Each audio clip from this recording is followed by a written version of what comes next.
국가적인 재난이 있을 때, 특히 전염병이 있을 때, 성경 말씀, 오늘 말씀 어디라고요? 역대하 7장. 꼭 살펴보는 겁니다. 네, 전염병이라는 제목으로 말씀 전합니다. 제레미 다이아몬드라는 분은 캘리포니아 대학의 로스앤젤레스 대학의 의과대학 생리학 지리학 교수입니다. 그는 세계 역사를 총, 균, 쇠, 요 세 단어로 풀어보았습니다. 상당히 재미있습니다. 그가 오세아니아의 어느 한 섬에 갔을 때 얄리라는 흑인이 그에게 질문을 하는 거예요. 왜 우리 흑인들이 문화의 시작이 오스트랄로피테쿠스 아프리카에서부터 시작됐는데 왜 백인에게 지배를 받고 문화와 문명이 백인들이 더 앞서갔는가? 이 질문을 한 거예요. 이 질문에 대한 답으로 쭉 이 다이아몬드 교수가 풀어 쓴 책이 총, 균, 쇠입니다. 그의 대답은 이렇습니다. 유럽이 500년 전에 세계를 정복할 수 있었던 비결, 농업혁명이라고 보는 거예요. 농업이 혁명이 되니까 잉여 농산물이 나오고, 그러다 보니까 여인들은 일을 하지 않아도 되고, 그러니까 아이들이 많이 태어나고 양육하고, 그러다 보니까 인구가 자꾸 늘고 도시가 생기고 국가가 생기게 되었다는 거예요. 특별히 농업을 이렇게 잉여 생산물이 나오다 보니까 혼자는 못하게 되고 협업을 하게 됩니다. 그러다 보니까 일을 나누게 되고 전문 분야가 생기고 문화, 문자, 문명이 발생하게 되었다. 특별히 여러분 문자가 발견된 곳의 끝에는 꼭 농업이 있다는 거예요. 농업혁명. 왜 그러냐면 이런 거예요. 쌀 몇 자루, 보리쌀 몇 자루. 이제 누구한테 주는데 여러분 처음에는 좀 기억이 가능한데 이게 자꾸 많아지면 어떻게 다 기억해요? 도저히 기억할 수는 없으니까 이것을 기록을 하기 시작한 데서 문자가 발생을 하고, 그렇게 해서 결국 문명이 발달하면서 총, 쇠가 발달하게 되었다. 그게 유럽 문명의 시작이다. 이렇게 본 거예요. 그 중에 아주 대표적인 사건이요. 여러분 1500년대 16세기죠. 스페인이 정복 전쟁을 하게 됐습니다. 그래 스페인의 군인 168명대 페루의 잉카 제국의 군인 8만 명이 붙었어요. 아니 여러분 168대 8만 명 게임도 안 되겠죠? 게임도 안 되는 거 168명하고 8만 명하고 붙었는데 뭐 전쟁이 되겠어요? 누가 이겼을 것 같습니까, 여러분? 스페인의 168명이 이겼어요. 아니 어떻게? 이거 정말 이거 말도 안 되는 이야기인데요. 그게 바로 총 때문입니다. 생전 보지도 듣지도 못했던 빵 소리가 나니까 이 잉카 제국의 이 군인들이 놀래가지고 도망치다가 그 책을 보면 서로 막 집 밟혀가지고 질식사해서 죽었다고 되어 있습니다. 더 재밌는 그 통찰력은 이런 거예요. 농업혁명을 하면서 여러분 유라시아 대륙을 유럽에서부터 아시아까지 한번 보세요. 이렇게 되어 있습니다. 이렇게. 그러니까 횡으로 되어 있는 거죠. 위동. 그러니까 에르티오드가 같은 거예요. 그래서 기후가 같은 겁니다. 그래서 어느 나라를 가든 같은 씨를 뿌려도 되는 거예요. 그래서 농업이 발달하게 되고 동물을 가축화했습니다.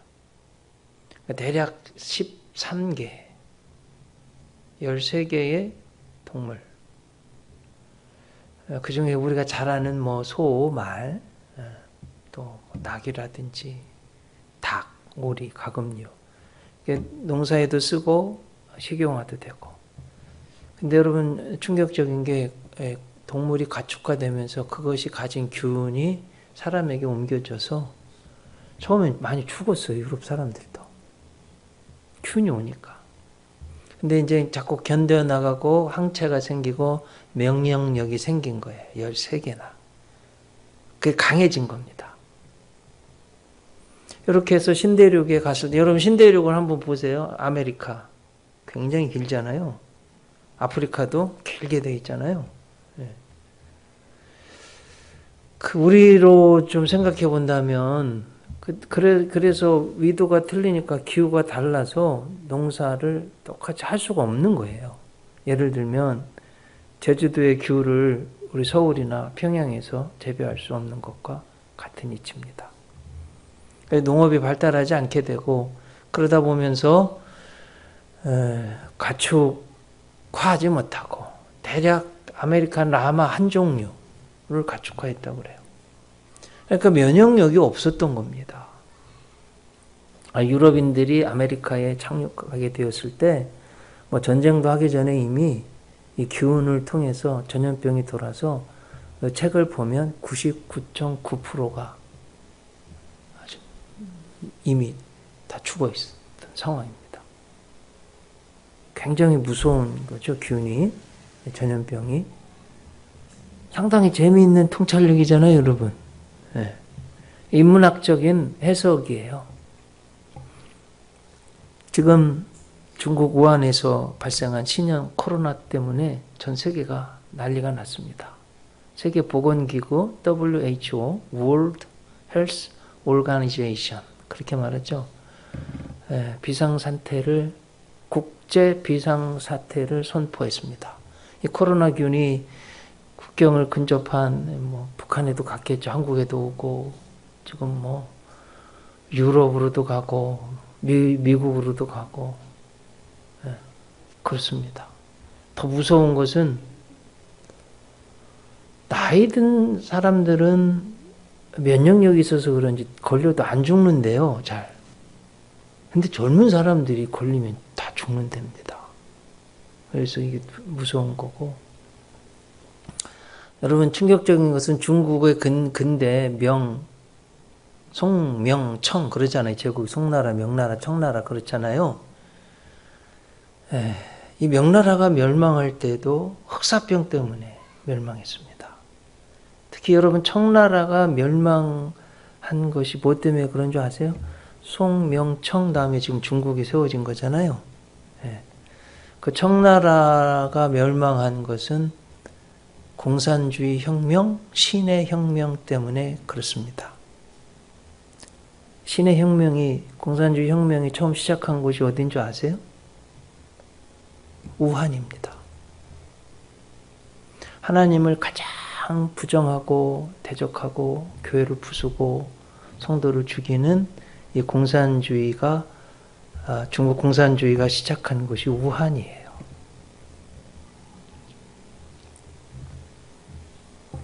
성경에 보면 연병, 전염병이 나옵니다. 오늘 본문에도 나옵니다. 하나같이 하나님의 명령을 어기고 불순종하고 불신앙으로 살 때 하나님이 심판을 내릴 때 형벌로서 나타납니다.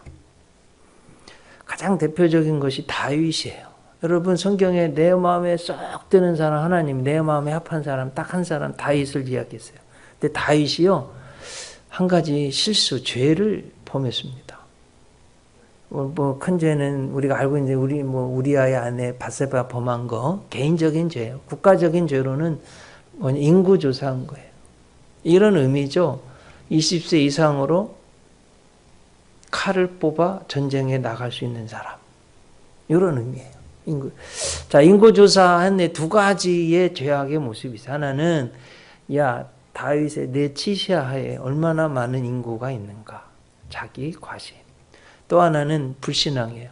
만군의 하나님을 믿는 믿음으로 전쟁에 나갔는데 칼을 뽑을 수 있는 사람의 숫자를 센 거예요. 하나님 이거 안 기뻐하셨어요. 화가 잔뜩 나셔가지고 갓 선지자 통해서 심판하셨습니다. 사무엘 하 24장 13절 말씀 들어보세요.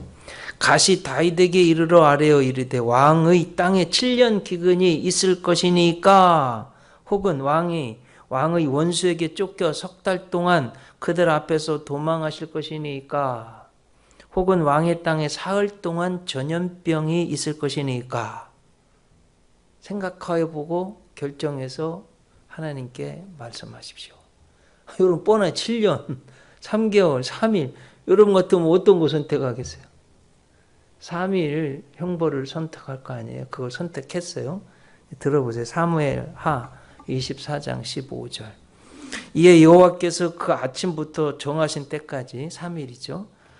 전염병을 이스라엘에게 내리시니 단에서부터 부엘세바까지 백성의 죽은 자가 7만 명이라. 국가 지도자의 불신앙 때문에 7만 명 죽었어요. 특히 여러분 단에서부터 부엘세바까지 어디서부터 어디까지라고요?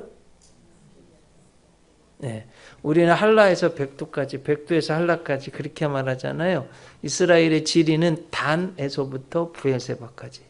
최북단의 도시가 단, 최남단의 도시가 부엘세바. 3일 동안 전염병이 내려서 다윗 왕의 불신앙 때문에 이 죄 때문에 전염병이 내려서 7만 명 죽었습니다. 하나님이 모세와 아론을 들어 쓰셨어요. 그래서 이집트 노예 생활에서 하나님의 선민 이스라엘을 구원하셨어요. 모세는 예수님의 예표이고 아론은 제사장의 시조이고 목회자의 예표입니다. 그들은 하나님의 일을 하는 하나님의 종들입니다. 그런데 이런 주의 종들을 고라와 다단이 당을 지어서 무세와 아론에게만 하나님이 역사하시고 임하십니까? 하면서 대적했어요. 하나님은 이것을 인간을 대적하는 것이 아니라 주의 종을 대적하는 것이 아니라 하나님을 대적하는 것으로 보셨습니다. 들어보세요. 민수기 16장 10절 11절. 하나님이 너와 내 모든 형제 레위 자손으로 너와 함께 가까이 오게 하셨거늘 너희가 오히려 제사장의 직분을 구하느냐? 이를 위하여 너와 너희 무리가 다 모여서 여호와를 거스리는도다. 자, 여러분 모세와 아론을 대적하는 하나님이 뭐라고 말씀하셔요? 여호와를 거스르는도다. 아론이 어떠한 사람이기에 너희가 그를 원망하느냐? 그래서 하나님이 이렇게 반역한 자들을 연병으로 심판하셨습니다. 연병에 전염병에 14,700명이 죽었습니다. 자, 민수기 25장에 보면 아주 충격적인 사건이 나와. 이스라엘 백성이 출애굽해서 광야를 지나가지고 시팀에 머물러 있을 때예요. 이 모압 족속이 작전을 펴가지고 모압의 예쁜 여인들 미인계를 써가지고 이스라엘 남자들을 유혹한 거예요. 그래가지고 음행을 행했네요. 자, 여러분 몸을 섞으니까 이게 도덕, 신앙심이 해이해졌어요. 모압 여인들이 이제 바알 신당에 가가지고 바알 신에게 절을 하네요. 경배를 하네요. 그럴 때 어떻게 했냐면 야야야 이스라엘 남자들아 다 와. 우리 같이 절하자. 그러니까요. 몸을 섞은 여인들이 같이 와서 절하자고 그러니까 이스라엘 남자들이 다 홀라당 넘어와가지고 절을 했네요. 하나님이 너무 화가 나셔가지고 전염병으로 한번 제가 여러분 읽어드리고 너무 중요한 본문이어서 민수기 25장 6절로 9절까지 한번 들어보세요. 이스라엘 자손의 온 회중이 회막문에서 울 때에 이스라엘 자손 한 사람이 모세와 온 회중의 눈앞에 미디안의 한 여인을 데리고 그의 형제에게로 온지라. 제사장 아론의 손자 엘르아살의 아들 비느하스가 보고 회중 가운데서 일어나 손에 창을 들고 그 이스라엘 남자를 따라 그의 막사에 들어가 이스라엘 남자와 그 여인의 배를 꿰뚫어서 두 사람을 죽이니 연병이 이스라엘 자손에게서 그쳤더라. 우상 숭배에 대한 그 죄를 집행을 하니까 연병이 그쳤대요. 자, 여러분 이 원리를 아시겠죠? 무슨 의미인지? 아주 중요한 거예요. 그 다음 보세요. 그 연병으로 죽은 자가 2만 4천 명이었더라. 이 전염병에 죽은 사람이 2만 4천 명이었다고 합니다. 여러분, 중국이 이런 전염병이 도는 것을 이렇게 볼 수도 있지 않을까요? 다 그렇다 제가 말씀을 못 드리겠습니다. 왜냐하면 중국 공산당이 너무 하나님의 교회를 핍박하기 때문입니다. 시진핑 국가주석은 이 법을 바꿔가지고 2050년까지 장기 집권할 수 있게 해놨대요.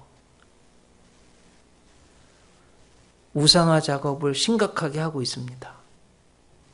이렇게 말합니다.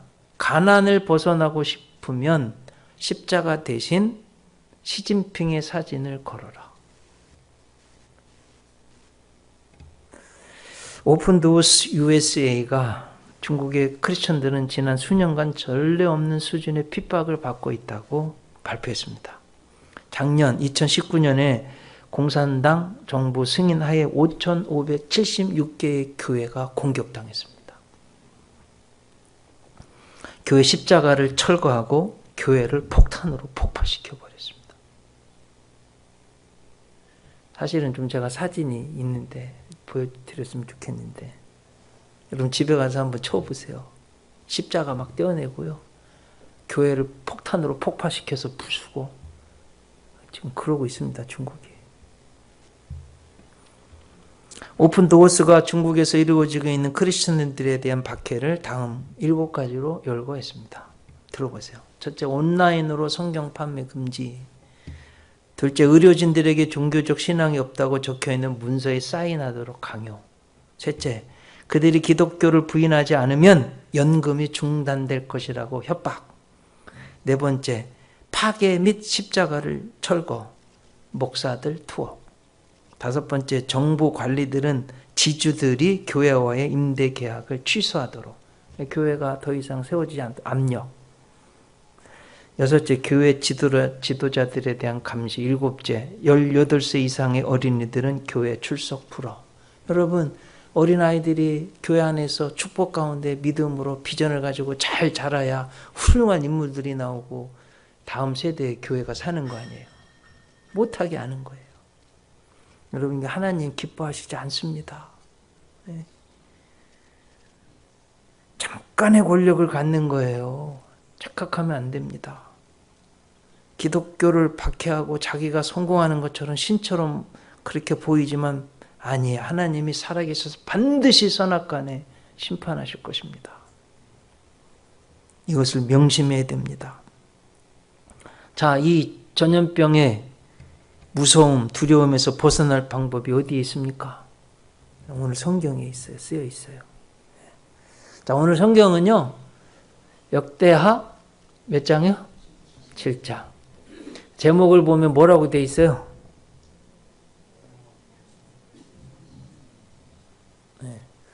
7장 1절에 보면 또 성전 낙성식 돼 있죠. 자, 이스라엘 역사상 성전을 처음으로 짓고 하나님 앞에 봉헌했어요. 이스라엘 역사상 가장 큰 예배를 드렸어요. 헌금을 가장 많이, 예물을 가장 많이 드리는 가장 큰 제사 예배를 드렸어요. 그리고 나서 하나님이 나타나셨어요. 그 약속의 말씀을 주신 것이 오늘 본문의 말씀이다. 아셨죠, 여러분? 하나님의 축복의 말씀이 내리는 것은 정말 정성 들인 예배를 드릴 때. 13절 보세요. 혹 내가 하늘을 닫고 비를 내리지 아니하거나 혹 메뚜기들에게 토산을 먹게 하거나 혹 전염병이 내 백성 가운데에 유행하게 할 때에.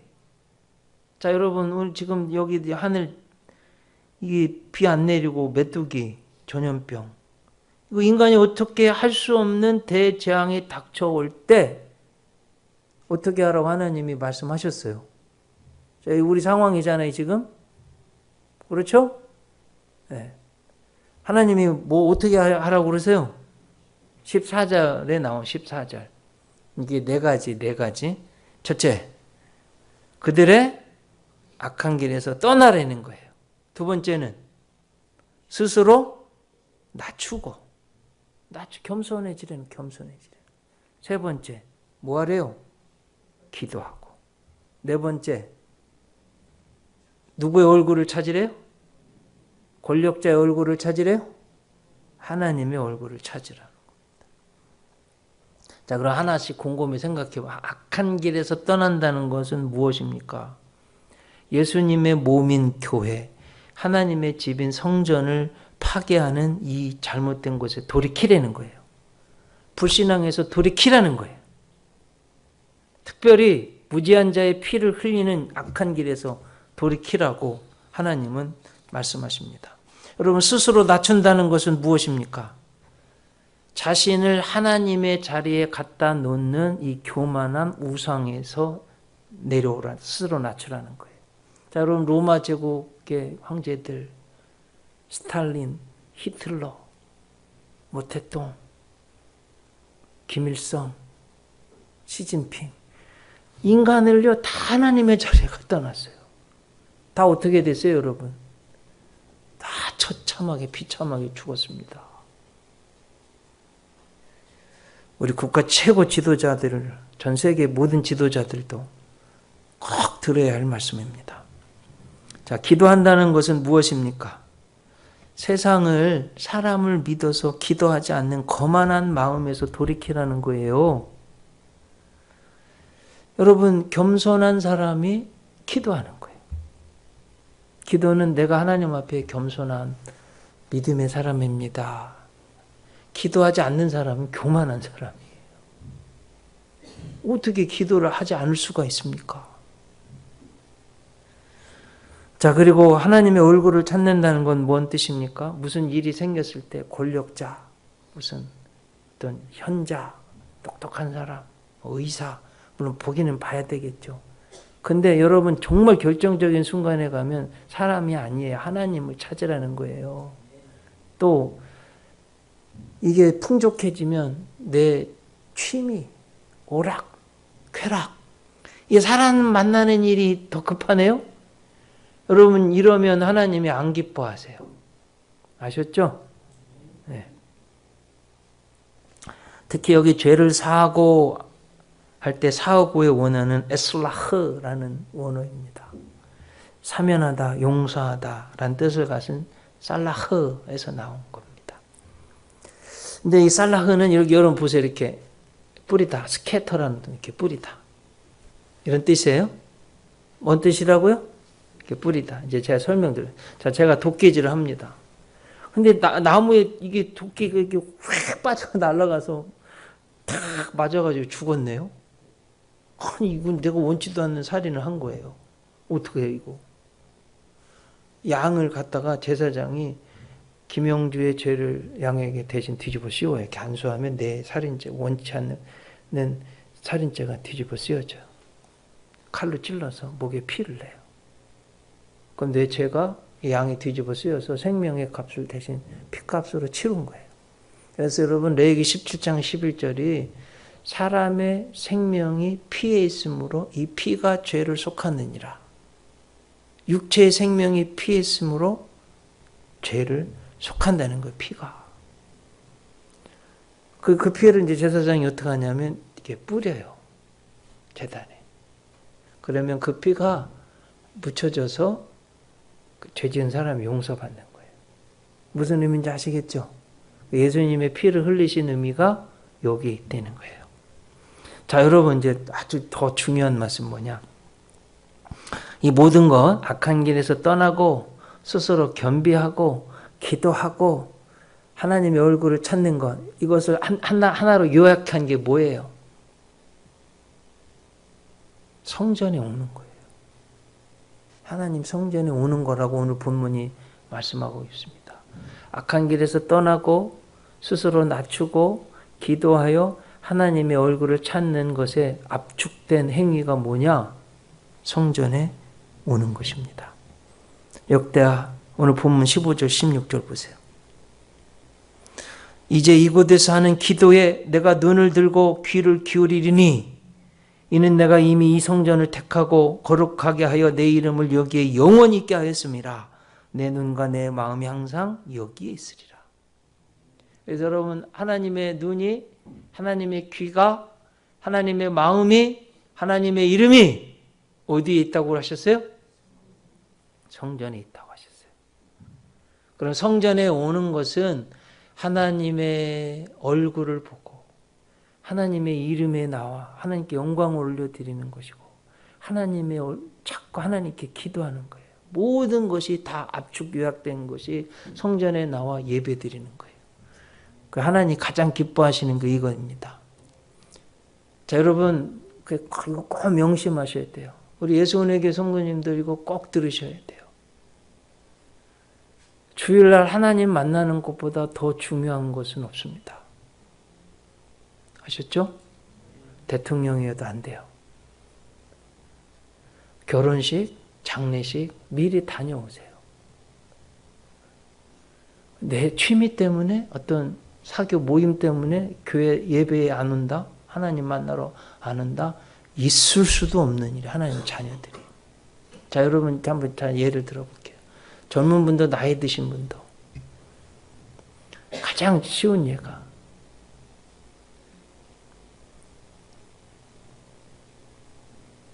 내가 나가지고 똥오줌 다 가려가지고 목욕시켜서 키워놓고 초등학교, 중학교, 고등학교 막 몇 억씩 들여가지고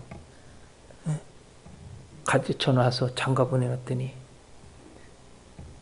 그 돈을 벌 때쯤 했어요. 다 키워놨더니 어떻게 해요? 아니 딴 남자한테 가서 아빠라고 그러네. 아빠. 그리고 용돈 드리고 밥 사드리고 막 나한테는 안 오고 거기 매일 가네요. 여러분 그럼 아빠 드려 그러면 좋겠어요? 여러분 한번 생각해보세요. 좋겠어요? 자, 죽으라고 키워놓은 자녀들이 딴 여자한테 가서 엄마 하고 여러분 그러면 좋으시겠어요? 마음이 안 아프시겠어요? 찢어지지 않겠어요? 하나님이 딱 그러시다는 거예요. 지금 중국이라는 나라에도 똑같고요. 여러분 꼭 이걸 명심하셔야 됩니다. 그래서 한 국가, 민족, 기업, 가정, 개인의 하나님 앞에 성전에 나와서 예배가 있느냐 없느냐는 너무나도 중요한 문제입니다. 하버드 대학을 나온 미국의 사상가 8대째 목회자 가정에서 태어난 랄프 waldo 에머슨이 1838년 7월 15일 영국의 케임브리지 신학대학원에 시니어 클래스에 가서 설교를 했습니다. 그 설교한 내용 중에 한 센텐스 제가 가져왔는데 이렇게 돼 있어요. 영어로 한번 제가 읽어볼게요. And what great calamity can fall upon a nation than the loss of worship. 이렇게 번역할 수 있겠어요. 한 국가에 있어서 예배를 잃는 것보다 더 큰 재앙이 있을 수가 있습니까? 의문부호로 했습니다. 의역하면 이렇습니다. 한 국가에 있어서 예배를 드리지 못하는 것보다 더 큰 재앙, calamity 이렇게 했는데 없다 이 소리예요. 여러분 이해되셨죠? 이게 얼마나 중요한 문제예요. 저는 믿음의 눈으로 보면 중국이 왜 시진핑이요 정말 기고만장해서 권력을 다 잡으니까 하나님을 우습게 알고 하나님의 교회를 다 때려 부수고 십자가를 꺾어버리고 폭파시키고 주의 종들을 옥에 가두고 여러분 제가 어제 그제 오늘까지도 신문을 유심히 보니까 모든 중국 사람들이 리커창 뒤에 숨은 시진핑 모든 원망이 지금 시진핑한테 간다는 거예요. 여러분 이 구도를 아시겠어요? 그래서 하나님 앞에 드리는 예배가 살아있어야 됩니다. 아셨죠? 예, 이 너무너무 중요한 문제입니다. 미국의 라저 밥슨이라는 기자가 아르헨티나 최고의 지도자를 은퇴식에 찾아갔어요. 근데 이 지도자가 라저 밥슨 기자한테 아니 어떻게 스페인이 남미를 먼저 왔는데 그리고 남미를 봤을 때 북미, 미국, 캐나다보다 오히려 물, 천연자원, 지리적 여건이 더 좋은데 왜 남미는 못 살고 북미는 잘 사는지 그 이유를 아십니까? 이렇게 물으니까 라저 밥슨이요. 잘 모르겠는데요. 그때 빙그레 웃으면서 이 지도자가 하는 말이에요. 우리 스페인은 황금을 쫓아왔지만 북미는 영국의 청교도들이 믿음을 따라 예배드리기 위해서 찾아온 나라이기 때문에 근본적인 차이가 거기에 있습니다. 웃으면서 말을 하더라는 거예요. 유명한 이야기입니다. 이 이야기가.